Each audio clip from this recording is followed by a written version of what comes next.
নমস্কাৰ মোৰ অসমীয়া বন্ধু বান্ধৱ আৰু পুত্ৰ পুত্ৰীসকল।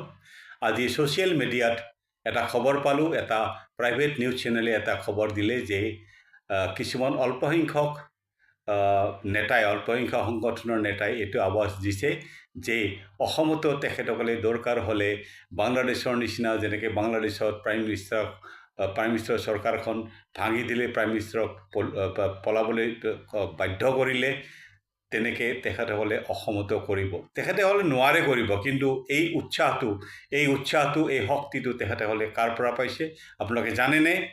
কিছুদিন আগতে ভাৰতৰ এটা নেশ্যনেল নিউজ চেনেলত আমাৰ নেশ্যনেল পাৰ্টি এটাৰ, ৰাষ্ট্ৰীয় পাৰ্টি পলিটিকেল পাৰ্টি এটাৰ প্ৰবক্তাই এই কথাটো ডিৰেক্টলি ইনডাইৰেক্টলি এইটো কথা উত্থাপন কৰিছিল যে দৰকাৰ হ'লে আমিও বাংলাদেশ শ্ৰীলংকাৰ নিচিনা ইণ্ডিয়াত কৰিম। এই মানুহবিলাক ফ্ৰাষ্ট্ৰেটেড হয়, এই পাৰ্টিবোৰ ফ্ৰাষ্ট্ৰেটেড হয়। তেখেতসকলে ইলেকশ্যনত জিতিব পৰা নাই, আৰু যেনেকৈ তেনেকৈ হ'লেও তাহাঁতে এতিয়া পাৰ্টিত পাৱাৰত আহিব খোজে, কাৰণ তাত ফ্ৰাষ্ট্ৰেটেড হৈ গৈছে।